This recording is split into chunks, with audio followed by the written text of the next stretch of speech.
In die bulletin, 4 November is amptelik as verkiesingsdatum vir die plaaslike regeringsverkiesing geproklameer en 'n skoolskietvoorval in Thailand eis 6 lewens.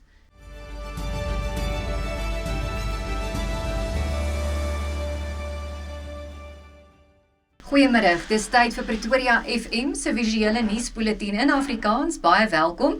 Ek is Esmerie Eysel. Die minister van Samewerkende Regering en Tradisionele Sake, Willie Nkosi Hlabisa, het 4 November as die plaaslike verkiesingsdatum geproklameer en sodoende die verkiesingstydsraamwerk van 90 dae formeel van stapel gestuur. Hierdie aankondiging is die eerste belangrike mylpaal in die verkiesingskalender. Die proklamasie beteken dat die kieserslys om middernag sluit, waarna geen nuwe registrasies of wysigings meer toegelaat sal word nie. Hlabisa doen 'n beroep op alle Suid-Afrikaners wat teen 4 November 18 jaar oud sal wees, om dringend te registreer of hul besonderhede op die kieserslys na te gaan. Die meeste kiesersregistrasie-aktiwiteite is in KwaZulu-Natal, gevolg deur die Oos-Kaap en Gauteng. Meer as 29 miljoen stemgeregtigdes is nou op die kieserslys geregistreer. Die hofaansoeke wat die grondwetlikheid en sekere bepalings van die onteieningswet in die Wes-Kaapse Hooggeregshof toets is uitgestel. Die veelparty aansoeke is deur AfriForum, die DA, die Vaderland Stichting en die Vrye Mark Stichting gebring en is van maandag af deur die volbank regters aangehoor. AfriForum se uitvoerende hoof, Kali Kriel, sê hulle is slaggereed om end-uit teen hierdie wet te veg. Die feit dat hierdie saak uitgestel word aan die een kant, stel dit natuurlik die datum waarop hierdie wet uiteindelik geïmplementeer kan word uit.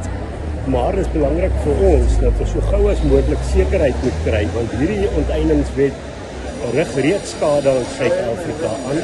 Ons weet 10 dae nadat president Ramaphosa aangekondig het dat hy die wet onderteken het president Trump stappe teen Suid-Afrika aangekondig omdat die land nie eiendomsreg respekteer nie.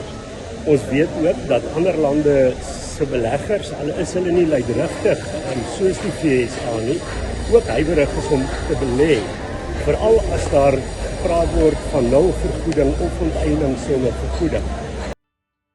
Die DA sê hulle sal nie toelaat dat die ANC sy wet deurvoer wat onteiening sonder vergoeding toelaat nie.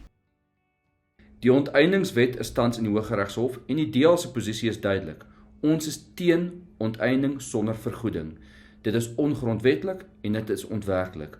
Ons regsargument het 2 hoofgedeeltes. Die eerste is dat die wet is prosedureel nie reg geprosesseer volgens die grondwet deur die parlement en die Nasionale Raad van Provinsies nie, maar tweedens dat die wet onwerkbaar is. Dit het bepalings in wat net eenvoudig nie uitvoerbaar is nie.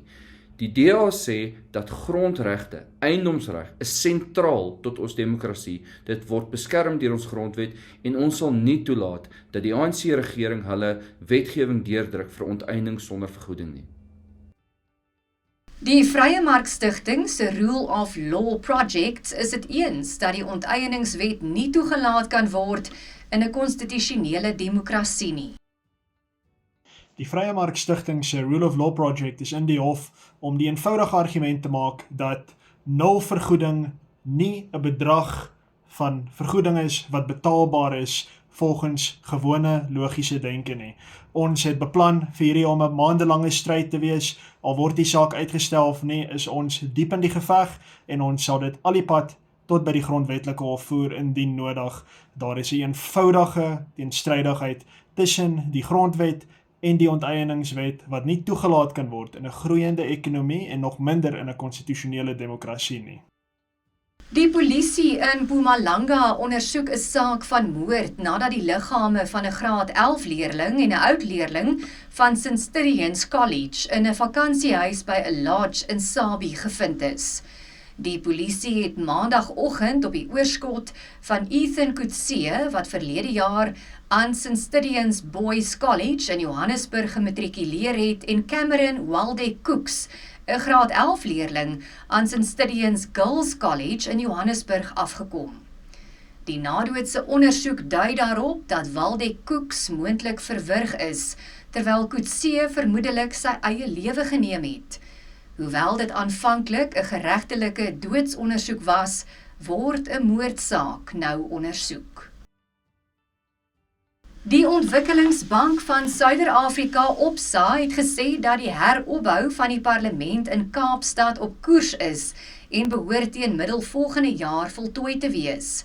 Die projek beloop reeds sowat 4,6 miljard rand. Parlementslede het vandag die perseel besoek om die nuwe raadsaal te besigtig wat 1200 mense sal kan huisves. 'n Brand het die parlementêre kompleks in Januarie 2022 beskadig. Volgens Opsa is die projek reeds 76% voltooi en die parlement sal dus gereed wees om die staatsrede en die begrotingsrede aanstaande jaar daar te lewer. Die bank sê dat slegs sowat die helfte van die fondse tot dusver bestee is. Die Suid-Afrikaanse Weerdiens het 'n waarskuwing uitgereik vir 'n koue front wat dele van die land as ook die Kaap-provinsie sal tref. Die Weerdiens voorspel swaar reën, ysige toestande en sneeu in dele van die Wes, Noord en Oos-Kaap. En hier is 'n weervoorspeller van Vox Weather, Michelle Du Plessis. Teen Maandag het ons 'n moontlike afsyn-laagdrukstelsel wat ontwikkel agter die koue front en sal inbeweeg oor die ooste van die land. Temperature sal skerp daal met wyd verspreide reën wat moontlik is. Ons geakkumuleerde reënvalkaart wys vir ons duidelik waar die swaarste neerslag moontlik is hierdie lang naweek, met rondom 50 mm reën wat tot en met Dinsdag aand kan voorkom oor die suidkus, tussen 50 en 100 mm reën wat kan voorkom oor die ooskus en dan tussen 30 en 50 mm reën wat kan voorkom op plekke in die Oos-Kaap, KwaZulu-Natal en oor die Hoofveld. Dan verwag ons ook dat vriesvlakke laag genoeg sal daal vir sneeu wat reeds Sondag kan val oor die bergpieke in die Wes-Kaap en rondom die Klein Karoo, rondom Sutherland en die Nuweveldberge in die Karoo. Die sneeuberge kan ook sneeu sien en dan die suidelike Drakensberge en Lesotho met 'n hoë vertroue dat hierdie sneeu wel sal voorkom. Dan Maandag verwag ons dat daar afsy laagdrukstelsel vriesvlakke ook laag genoeg sal druk vir sneeu om voor te kom oor die ooste van die Vrystaat en hier oor die berge tussen die Vrystaat en KwaZulu-Natal. Sneeu is selfs moontlik oor die Hoofveld van Mpumalanga met meer as een weermodel wat tans die sneeu aandui in Mpumalanga. Daarom het ons 'n medium vertroue dat sneeu wel kan val Maandag of Dinsdag in plekke soos Stilstroom, Ermelo, Standerton en Belfast. Dan het ons 'n medium tot lae vertroue dat sneeu kan voorkom oor dele van Noordwes en Gauteng. Alhoewel meer as een model die sneeu in die gebiede aandui, weet ons ook dat reën sal val. En die sneeu sal nie noodwendig op die grond gaan lê en die grond wit verander nie, maar jy kan 'n sneeuvlokkie of 2 uit die lug sien val. Minstens 6 mense, waaronder 3 leerlinge en 3 onderwysers, is dood in 'n skietery by 'n hoërskool noord van die hoofstad Bangkok in Thailand.